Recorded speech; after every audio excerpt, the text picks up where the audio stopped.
நாம் அனைவர்களையும் அல்லாஹ் ஒன்று கூட்டியதை போல நாளை மஹ்ஷர் மைதானத்திலே பெருமானார் ரசூலுல்லாஹி ஸல்லல்லாஹு அலைஹி வஸல்லம் அவர்களின் ஷஃபாஅத் என்னும் பரிந்துரை கிடைக்கப் பெறுவதற்கு நம் அத்துணை நபர்களுக்கும் வல்ல அல்லாஹ் தௌஃபீக் செய்வானாக. ஆமீன் ஆமீன் யா ரப்பல் ஆலமீன். யா அல்லாஹ், புனிதமான ரமலான் மாதத்தில் எங்களை வாழ வைத்திருக்கிறார். நிறைய நோன்பு நோற்று, நிறைய இரவு தொழுகையில் தொழுது, திக்ருகள் அதிகமாக ஓதி, நம்மால் இயன்ற அளவு ஏழை எளிய மக்களுக்கு உதவி செய்து, நல் எண்ணங்களோடு பரக்கத்தான வாழ்வை ரப்பே எங்கள் அத்துணை நபர்களுக்கும் ஆக்கி அருள் புரிவாயாக என்று இந்த நல்ல நேரத்தில் நாம் துஆ செய்து கொண்டு, முதல் பத்தில் ஓதக்கூடிய துஆ நமக்கெல்லாம் தெரியும். போர்டில் கூட எழுதி போடப்பட்டிருக்கு. அல்லாஹும்ம அர்ஹம்னி பிரஹ்மத்திக யா அர்ஹமர் ராஹிமீன். கிருபையாளனுக்கெல்லாம் கிருபையாளனே, என் மீது நீ கிருபை செய்வாயாக என்ற அந்த வார்த்தையை நாம் திரும்ப திரும்ப அல்லாஹ்விடத்திலே சொல்லிக்கொண்டே இருக்க வேண்டும். சில நபர்களுக்கு எனக்கு அரபி தெரியாது என்றால் தமிழ் மிக இலகுவான ஒன்று. கிருபை செய்யக்கூடியவனே எனக்கு கிருபை செய்வாயாக என்று சுருக்கமாக கூட சொல்லலாம். நம்ம தான் எப்பயும் அஸ்தக்ஃபிருல்லாஹ் ஓதுறங்க, சுப்ஹானல்லாஹ் ஓதுறங்க, நபி மேலே ஸலவாத் ஓதுறங்க. அப்புறம் எதுக்குங்க இது ஒன்று புதுசாக இதை போய் கண்டுபிடிச்சி இதை உட்காந்து ஓதிட்டு இருக்கணுமா அப்படின்னா, இந்த காலகட்டங்களுக்கு என்று பெருமானார் ரசூல் ஸல்லல்லாஹு அலைஹி வஸல்லம் கற்றுத்தந்திருக்கிறார்கள். அதை நாம் கண்டிப்பாக ஓதணும். இன்னைக்கு ஒருத்தர்கிட்ட கேட்டேன், முதல் பத்தில் ஓதுற துவா கரெக்டாக ஓதிட்டு இருக்கீங்களா? தொடர்ந்து அஸ்தக்ஃபிருல்லாஹ் நிறையா ஓதிட்டு இருக்கேன் அப்படிங்கிற. முதல் பத்தில் என்ன ஓதுன்னு தெரியல. ஒரு காலையில் டிஃபன் சாப்பிட்றோம் இல்லைங்களா, மதியானம் லஞ்சு சாப்பாடு இருந்தால் தாங்க சரியாக வரும். மதியானம் தோசை சாப்பிடுவோமா? செட்டே ஆகாதுங்க. சில பேர் சகருக்கு இட்லி ஊற்றி வச்சுட்டு உட்காந்துருக்கோம். சில பேருக்கு சாப்பாடு சாப்பிட்டா தான் பிடிக்கும். அப்போ அந்தந்த கால நேரம் இருக்கா இல்லையா? அது மாதிரி லைலத்துல் கத்ர்ல நபி அவர்கள் கற்றுக் கொடுத்தார்கள், அல்லாஹும்ம இன்னக அஃபுவுன் துஹிப்புல் அஃப்வ. இறைவா, என்னுடைய பாவத்தை மன்னித்து விடு என்று லைலத்துல் கத்ர்ல கேட்கும்.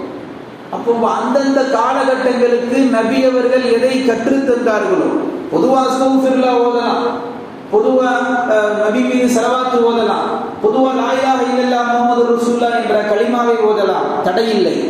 ஆனால் ரமலான் பிறை பிறந்ததிலிருந்து பிறை 10 வரை நபி அவர்கள் நமக்கு காட்டி தந்த துஆ, அல்லாஹும்ம அர்ஹம்னி பிரஹ்மத்திக யா அர்ஹமர் ராஹிமீன். கிருபையாளனுக்கெல்லாம் கிருபையாளனே, என் மீது நீ கிருபை செய் என்பதை அசை போட்டுக் கொண்டே இருக்க வேண்டும்.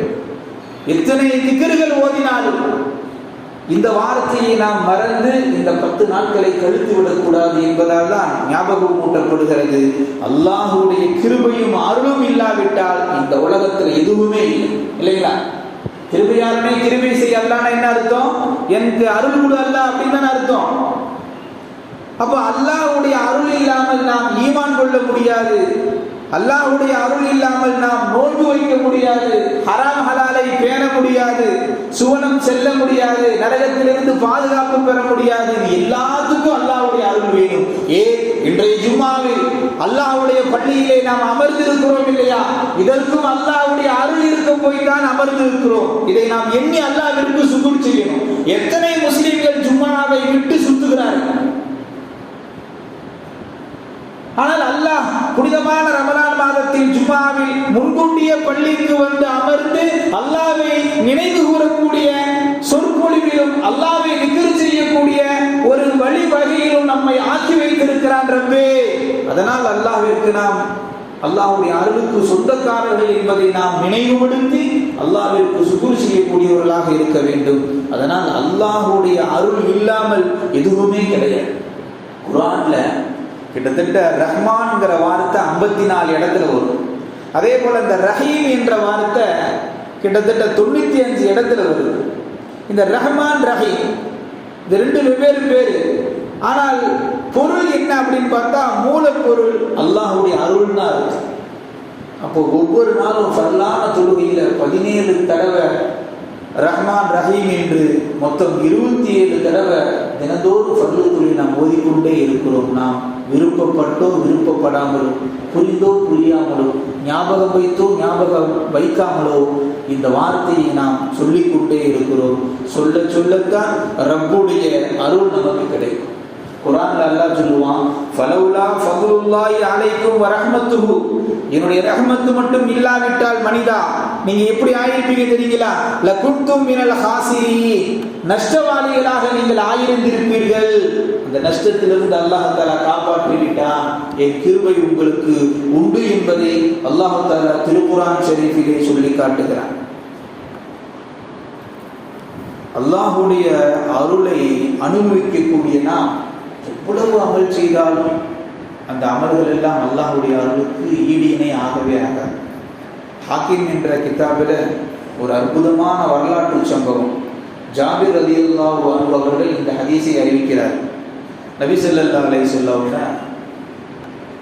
ஒரு நாள் மதீனா மஸ்ஜிதில் உட்கார்ந்துருக்கிறார். இப்போ சஹாபாக்கள் எல்லாம் கூப்பிட்டு, உங்களுக்கு ஒரு வியப்பான செய்தி சொல்ல போகிறேன், உங்களுக்கு ஒரு வியப்பான செய்தி சொல்ல போகிறேன்.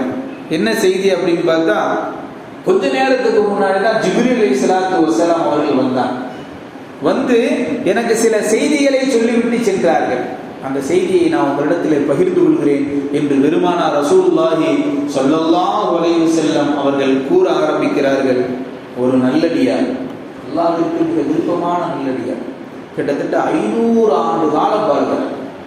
அவருடைய வாழ்வு எப்படி இருக்குன்னா, நம்ம மாதிரி தெருவுக்குள்ள வீடு கட்டி அக்கம் பக்கம் பாய்மார்களோ அல்லது அக்கம் பக்கம் வேற ஏதாவது மனிதர்களோ குடியிருக்கிறது. அவர் குடியிருந்த இடம் நாலாபுறமும் தண்ணி, நடுவில் ஒரு சிறியது ஒரு மலை. அந்த மலையின் மீது ஒரு சின்ன குடில் போட்டு அங்கே குடியிருக்கிறார்.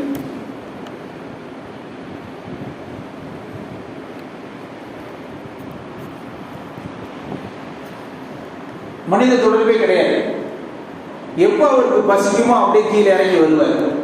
கீழே இறங்கி வந்தா அற்புதமான தண்ணி, நாலா பக்கமும் தண்ணினாலும் கடல் தண்ணியை விட மோசமா இருக்கக்கூடிய உப்பு தண்ணி. அந்த மலையில பாறையின் மீது ஒரு மாதுளை மரம் ஒன்று அல்லாஹ் தஆலா விளைவிக்க வச்சிருந்தான். அவர் அப்படியே மேல இருந்து கீழே இறங்குவாரு, அந்த மாதுளங்களியை பறிப்பாரு, சாப்பிடுவாரு. சாப்பிட்டு நேர கீழே இறங்கி அந்த தண்ணீரை மோந்து அள்ளி குடிப்பார். உப்பு கக்கின்னு நம்ம நினைக்கிறோம், ஆனால் அல்லாஹ் தஆலா அதை மதுரமான தண்ணியாக்கி கொடுத்தான், நல்ல தண்ணியாக்கி கொடுத்தான். அதனால் தண்ணியை குடிப்பார், இந்த மாதுளை பழத்தில் சாப்பிடுவார், சாப்பிட்டு அப்படியே மேலே போயிடுவார். ஒரு நாளைக்கு 2 டைம் காலை மாலை மட்டும் வருவார், தங்குறதெல்லாம் மேலே தான். இப்படியே அவர் ஒரு வாழ்நாள் ஓடுது. அல்லாஹ்ட்ட அதிக துவா செய்வார், யா அல்லாஹ் எனக்கு அதிகமான ஆயிலை கொடு. அவர் கேட்டது போலயே 500 ஆண்டு காலம் அல்லாஹ் தஆலா அவருக்கு வாழ்வு கொடுத்தான். இது மாத்திரமல்ல, அல்லாஹ்ட்ட அவர் துவா செஞ்சுட்டே இருந்தார், யா அல்லாஹ் என் ரூஹு போகும்போது நான் சும்மா சர்வசாதாரணமா மற்ற மனுஷனுக்கு மௌத்தான மாதிரி ஆகக்கூடாது. என்னுடைய தலை சஜிதாவிலே இருக்கக்கூடிய வண்ணத்துல தான் என் ரூஹனை கைப்பற்றணும், இது என்னுடைய ஆசை என்பதாக அல்லாஹ்விடத்தில் அந்த கோரிக்கை வைக்கிறார். அந்த கோரிக்கை வச்சுக்கிட்டே அவரு அல்லாஹ்வை திக்ர் செய்யறது, தொழுகிறது, வணங்குறது. நேரம் ஆயிடுச்சா, பசிக்குதா, கீழே வர வேண்டியது, ஒரு மாதுளை பழத்தை சாப்பிட வேண்டியது, சாப்பிட்டு தண்ணியை குடிக்க வேண்டியது, திரும்ப மேலே போயிடும். இது மாதிரியாக கிட்டத்தட்ட 500 ஆண்டு காலம் வாழ்கிறார். மாத்திரமல்ல, அவருக்கு ஒரு மிகப்பெரிய ஆசை என்னன்னா, யா அல்லாஹ் நான் சஜிதாவுல மௌத்தாகணும், என் உடலை மண்ணு தின்றக்கூடாது, அப்படியே இருக்கணும், என் உடலே அப்படியே இருக்கணும். நாளை கியாமத்து நாளில் என்னை நீ எழுப்புகிற பொழுது நான் சஜிதா செய்த நிலையிலேயே நான் எழுந்திருக்க வேண்டும் ரப்பே, எனக்கு இதற்கு நீ அனுமதி கொடுக்க வேண்டும் என்று அவர் துஆ செய்கிறார். அந்த துஆவை அல்லாஹ் தஆலா ஏற்றுக்கொள்கிறார். காலங்கள் கடக்குது, 500 ஆண்டு காலம் கழித்து அவர் அதே இடத்தில் சஜிதாவுடைய நிலையிலேயே வஃபாத் ஆகிறார், அதே நிலையிலே இருக்கிறார். இப்போ ஜிப்ரீல் அலைஹிஸ்ஸலாம் தான் அந்த சம்பவத்தை ரசூலுல்லாஹ் சொல்றாங்க. ரசூல் ஸல்லல்லாஹு அலைஹி வஸல்லம் ஜிப்ரீல் அலைஹிஸ்ஸலாம் சொல்றாங்க, நாங்க ஒவ்வொரு நாளும் காலை மாலை வானத்திலிருந்து கீழே இறங்குவோம். கீழே இறங்கி மனிதனுடைய நல்ல அமல்களை எல்லாம் பட்டியலெல்லாம் தயாரிச்சுக்கிட்டு நாங்க மேலே போவோம், அல்லாஹ்வுடைய ரஹமத்தை கீழே கொண்டு வருவோம். இப்படி நாங்க மேலையும் கீழையும் டிராவல் பண்ணும் பொழுது இந்த மனிதரை பார்க்காம நாங்க போக மாட்டோம். இந்த மனிதர் சஜ்தா செய்த நிலையிலேயே இருப்பார். உயிர் போயிடுச்சு, ஆனா அவருடைய துவா அந்த மாதிரி, நாளை கியாமத் நாளில் என்னை எழுப்பப்படுகிற வரை நான் இந்த நிலையிலேயே இருக்க வேண்டும். அப்போ நாங்கெல்லாம் மேலையும் கீழையும் அல்லாஹ்வுடைய ரஹமத்தை கொண்டு வருகிற பொழுதெல்லாம் இந்த மனிதரை பார்க்காமல் நாங்கள் என்ன செய்ய மாட்டோம், மேலே போக மாட்டோம்.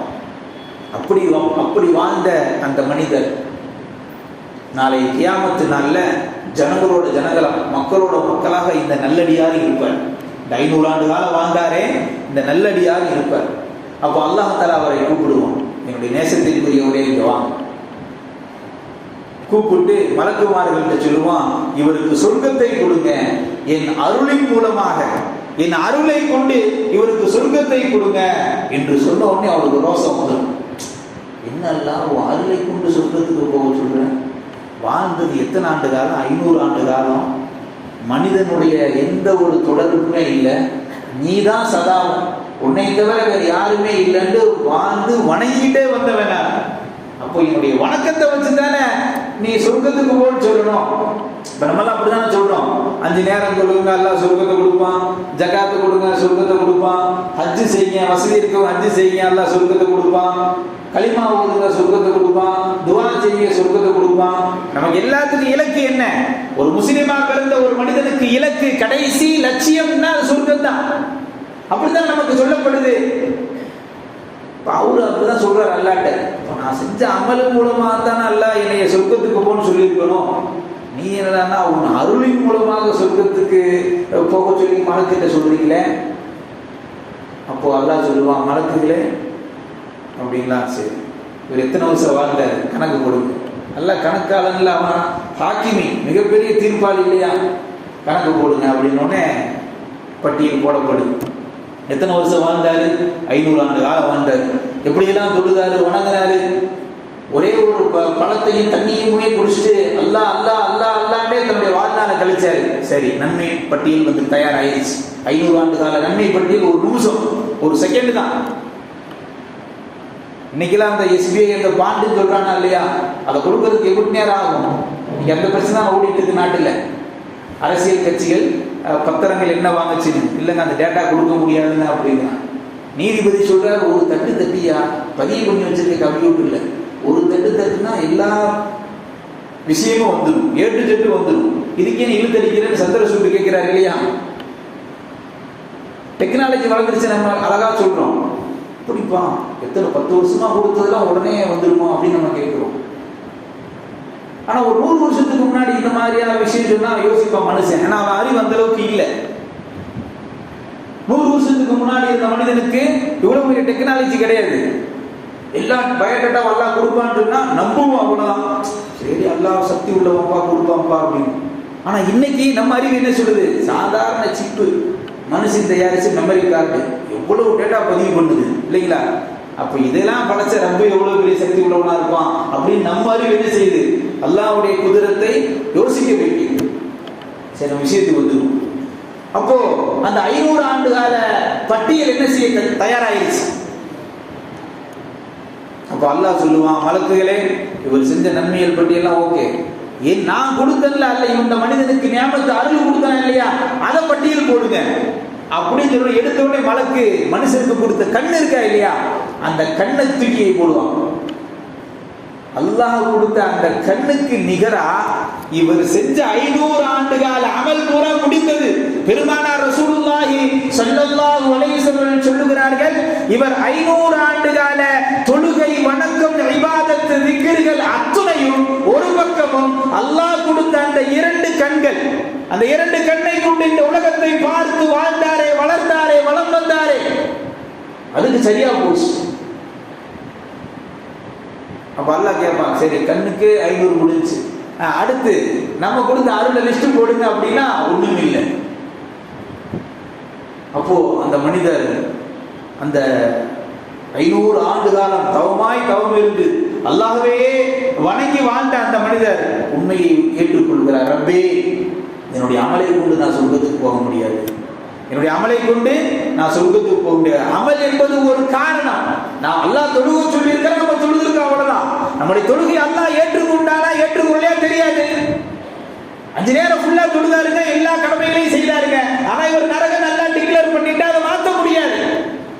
அல்லாஹ் தஆலா ஏற்றுக்கொள்ளாவிட்டால், அவன் அருள் இல்லாவிட்டால், அவன் ரஹ்மத் இல்லாவிட்டால், உலகத்திலே முழுக்க அமல் செய்திருந்தாலும் சுவனவாசம் கிடைக்காது என்பதுதான் இந்த வரலாறு நமக்கு சொல்லக்கூடிய அற்புதமான கருத்து. கடைசியாக அவர் அழுது புலம்பி இறுதியாக அல்லாஹ் தஆலா என்ன செய்யலாம், என்னுடைய அருளை கொண்டு சொர்க்கத்திற்கு சொல்லுவதாக நீ ஏற்றுக்கொண்டதால் நீ எங்கே போ, சொர்க்கத்திற்கு போ என்பதாக அல்லாஹ் கூறினான் என்ற செய்தியை ஹாக்கிம் போன்ற ஹதீஸ் கிதாபுகளில் பதிவு செய்யப்பட்டிருக்கிறது என்றால் நாம் யோசித்து பார்க்கிறோம். ரப்பே, நாங்கள் என்ன தொழுதாலும் என்ன வணங்கினாலும் உன்னுடைய ரஹ்மத், உன்னுடைய அருள் இல்லாவிட்டால் நிச்சயமாக ஒரு காலமும் நாங்கள் சுவனம் செல்ல முடியாது என்பதை நாம் ஞாபகப்படுத்திக் கொண்டே இருக்க வேண்டும்.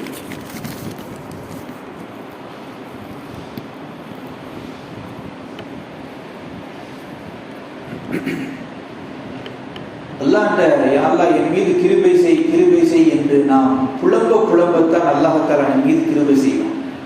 ஆனா அதே சமயத்துல அல்லாஹ் நமக்கு கிருபை செய்யணும் என்று அல்லாஹ்விடத்திலே கோரிக்கை வைக்கிற பொழுது நாமும் கொஞ்சம் கிருபையாளர்களாக நடந்து கொள்ளணும். நாமும் இந்த ரமலான் மாதத்துல கொஞ்சம் கடுகடுப்பா இருக்கக்கூடாது. கொஞ்சம் மனசை இருக்க நிலையிலிருந்து விட்டுட்டு சகஜ நிலைக்கு மாறும். பார்ப்பவர்களிடத்திலே ரஹ்மத்தாக பழக வேண்டும். பார்ப்பவர்களிடத்திலே புன்முறுவல் பூக்க வேண்டும். நம்முடைய அதிகாரத்துக்கு உட்பட்டு இருக்கக்கூடியவர்களுக்கு நாம் சலுகை அளிக்க வேண்டும். வேலை பொழுதை குறைக்க வேண்டும். இதுவெல்லாம் நாம் செய்கிற பொழுதுதான் அல்லாஹ் நமக்கு ரஹ்மத் செய்யணும். வெறுமனே அல்லாஹ் எனக்கு ரஹ்மத் செஞ்சிரு, அல்லாஹ் நீதான் அல்லாஹ் எனக்கு கிருபை செய்யணும் அப்படின்னு சும்மாவே சொல்லிட்டு இவர் முரட்டுத்தனமா இருந்தாருன்னா அல்லாஹ் ரஹ்மத் செய்வானா? இல்ல, இவர் மாற மாட்டாருங்க. ஏன்னா இவர் கொள்கை பாத்தீங்கன்னா உருண்டு இருப்பாருங்க. ஆனா அல்லாஹ் இவர் மேல அப்படியே ரஹ்மத் அப்படியே பொழிஞ்சுக்கிட்டே இருக்கணுங்க அப்படின்னு நினைச்சா இது ஒரு கோமாளித்தனம் தானே. அதனால்தான் பெருமானார் ரசூல் ஸல்லல்லாஹு அலைஹி வஸல்லம் சொல்லுகிறார்கள், இர்ஹம் மன் ஃபில் அர்தி, பூமியிலே இருக்கக்கூடியவர்களுக்கு கிருபையாக நீங்கள் நடந்து கொள்ளுங்கள். யர்ஹமுக்கும், உங்களின் மீது அல்லாஹ் கிருபை செய்வான். மினஸ்ஸமா, வானத்தில் இருக்கக்கூடியவர்கள் உங்களுக்கு உங்களின் மீது கிருபையாக நடந்து கொள்வார்கள். அபூதாவுதிலே பதிவு செய்யப்பட்ட ஹதீஸ். அப்படியானால் ரமலான் மாதம் வந்தால் கொஞ்சம் மாறணும். அப்துல் காதர் பாய், அபு தாயிர் பாய் எல்லா மாசம் இருந்ததை போல இந்த மாதத்தில் இருக்கக்கூடாது. கொஞ்சம் இறங்கி வர வேண்டும், மனதை மாற்ற வேண்டும், செயல்பாடுகளை மாற்ற வேண்டும். கொஞ்சமாவது சிரிக்கணும், கொஞ்சமாவது ஒரு இரக்கத்தன்மையோடு நடக்க வேண்டும். அப்படியெல்லாம் இரக்கத்தன்மையோடு நடந்துவிட்டு அல்லாஹ்விடத்திலே ரப்பே என் மீது இரக்கம் காட்டு, என் மீது கிருபை செய் என்று சொன்னால் அல்லாஹ்வுடைய ரஹ்மத்தும் கிருபையும் கிடைக்கும். நாம் நம்முடைய செயல்பாடுகளில் மாற்றம் கொள்ளாமல் வெறுமனே துஆ மட்டும் செய்து கொண்டே இருப்பது ஒரு வகையிலே அது ஏமாளித்தனமாக ஆகிவிடும். அதனால் ரப்பே, எங்களுக்கு அடுத்தவர்கள் மீது இரக்கத்தையும் நேசத்தையும் கனிவையும் பாசத்தையும் ஏற்படுத்துவாயாக, இரக்க சிந்தனையை எங்களுக்கு கொடுப்பாயாக என்று இந்த நல்ல நேரத்தில் நாம் துஆ செய்து கொள்வதோடு குறிப்பாக நோன்பாளிகள் மீது அதிகம் அக்கறை செலுத்த வேண்டும். நம்ம கீழே வேலை செய்யறாங்களா, எல்லா நாளும் 8 மணி நேரம் வேலை செய்யறாங்கன்னா கொஞ்சம் 7 மணி நேரத்துல விட்டுரும். அப்ப அல்லாஹ் நம்மளை பார்த்து நேசிப்பான். சரி, இந்த ஓனர் பரவாயில்ல, கொஞ்சம் சலுகையெல்லாம் காட்டுறாரு. அதே போல நம்முடைய குடும்பத்தார் யாராவது வீட்டுல வேலை செஞ்சுக்கிட்டே இருக்கிறாங்களா, சரி அவங்களுக்கு கொஞ்சம் ஹெல்ப் பண்ணுவோம். நம்முடைய குழந்தைகளுக்கு அல்லது வயதில் மூத்தவர்களுக்கு ஏதோ அவர்கள் என்னால் முடிந்த அளவு உடல் உழைப்போ அல்லது பொருளாதார ரீதியாகவோ கொஞ்சம் சலுகை காட்டுகிற பொழுது அல்லாஹ் நம்மை நேசிக்கிறார். மனிதா, நீ எப்படி பிற மனிதனிடத்தில் நடந்து கொள்கிறாயோ அதே போன்று ஒரு விஷயத்திலே நான் கனிவாக நடந்து கொள்கிறேன், ரஹ்மத்தாக நடந்து கொள்கிறேன் என்று பெருமானார் ரசூலுல்லாஹி ஸல்லல்லாஹு அலைஹி வஸல்லம் அல்லாஹ் கூறியதாக சொல்லுவார். குறிப்பாக இந்த நோன்பு காலத்திலே ஒரு சாதாரண பேரிச்சம்பளமாவது நீங்கள் தானம் தர்மம் செய்து உங்களுடைய நரக நெருப்பிலிருந்து நீங்கள் பாதுகாப்பை தேடிக் கொள்ளுங்கள் என்று பெருமானார் ரசூலுல்லாஹி ஸல்லல்லாஹு அலைஹி வஸல்லம் அவர்கள் கூறி காட்டுகிறார். அப்படின்னா என்ன, நம்மால் முடிந்த அளவு பிறருக்கு உணவு கொடுக்க வேண்டும். குறிப்பாக நோன்பாளிகளுக்கு கொடுக்க வேண்டும். ஒருவருக்கு அல்லாஹ் 2 மடங்கு நன்மை தர்றான். ஒன்று இவர் நோன்பாளி, நோன்புக்கு உண்டான நன்மை கிடைச்சிருக்கு. இன்னொரு நோன்பாளியுடைய நன்மை அல்லாஹ் கொடுக்கிறான். யாருக்குன்னா, இவர் யாருக்காவது உணவு கொடுத்தாரோ, யாருக்காவது உண்ண கொடுத்தாரோ அதுக்கு குறைந்த அளவு தான் பேரிச்சம்பளம். அதுக்கு மேல நம்ம எவ்வளவு வேணாலும் கொடுக்கலாம். நபி அவர்கள் உதாரணமாக சொல்லுகிறார்கள், ஒரே ஒரு ஈத்தம்பலம், பேரித்தம்பலத்தை கொடுத்தாவது நரக நெருப்பிலிருந்து உங்களை நீங்கள் தற்காத்துக் கொள்ளுங்கள் என்று பெருமானார் ரசூலுல்லாஹி ஸல்லல்லாஹு அலைஹி வஸல்லம் அவர்கள் சொல்லுகிறார்கள் என்றால், நம்மால் முடிந்த அளவு இந்த ரமலான் மாதத்திலே குறிப்பாக நோன்பாளிகளுக்கு தாராளமாக நாம் கொடுக்குகிற பொழுதெல்லாம் அவர்கள் வைத்த நோன்புடைய கூலியை ரப்ப அப்படியே நமக்கு தருகிறார். அந்த அடிப்படையிலே நோன்பு கஞ்சி காய்ச்சப்படுகிறது இல்லைங்களா?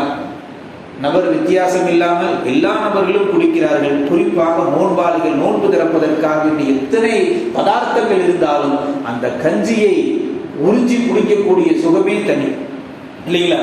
அந்த கஞ்சியை காய்ச்சுவதற்காக வேண்டி முழு தொகையை நம்மளால் முடிந்த அளவு கொடுக்கலாம் இல்லையா? நம்மால் முடிந்த அளவு ஏதோ ஒரு தொகையை கொடுத்து காய்ச்சப்பட்ட அந்த கஞ்சி நோன்பாளி உறிஞ்சி குடிக்கக்கூடிய அந்த உணவில் என்னுடைய ஒரு பங்களிப்பு இருக்க வேண்டும் என்ற ரீதியிலே நம்மால் முடிந்த அளவு நோன்பாளிகளுக்காக வேண்டி காய்ச்சப்படக்கூடிய அந்த கஞ்சிக்கு நாம் கொடுக்க வேண்டும், தாராளமாக கொடுக்க வேண்டும். அப்படி கொடுக்கும் பட்சத்தில் நமக்கு அல்லாஹ் தஆலா அவ்வளவு ரஹ்மத்தையும் கிருபையும் செய்கிறார் இல்லைங்களா? நோன்பாளியை கண்ணியப்படுத்துறதுனா இவர் பெரிய நோன்பாளி போய் சொல்றது இல்லை. நோன்பாளியினுடைய அந்த ஆரம்ப கட்ட தேவை, ஆரம்ப நேரங்களிலே எல்லா பள்ளிவாசலையும் கஞ்சி காய்ச்சப்படுகிறது இல்லையா? காய்ச்சப்படக்கூடிய இடத்திலே நம்மால் முடிந்த அளவு நம்முடைய பொருளாதாரத்தையும் சேர்த்து காய்ச்சப்படுகிற பொழுது ரப்புல் ஆலமீன் நமக்கு நிரப்பமான நன்மைகளை தருகிறார். அதன் அடிப்படையில் நமது பள்ளிவாசலில் ஒரு நாள் கஞ்சியினுடைய செலவு 3500 நிர்ணயம் செய்யப்பட்டிருக்கிறது. யாருக்கெல்லாம் அல்லாஹ் தஆலா அந்த வாய்ப்பை கொடுத்திருக்கிறானோ, வசதியை கொடுத்திருக்கிறானோ, அவர்கள் முழுமையாக இந்த தொகையை கொடுத்து நிர்வாகத்திடம் ரசீதை பெற்றுக் கொள்ளுங்கள். நம்மால் முடிந்த அளவு நோன்பு கஞ்சிக்காக வேண்டி கொடுக்க வேண்டும். அது எல்லா மக்களும் குடிக்கிறாங்க என்பது ஒரு பக்கமும், நோன்பாளிகளும் அதைத்தான் ஆரம்ப உணவாக உட்கொள்கிறார்கள் என்பது இன்னொரு சுப செய்தியாக இருப்பதால் நம்மால் முடிந்த அளவு நோன்பு கஞ்சிக்கு பொருளாதாரத்தை கொடுத்து உதவி செய்வோம்.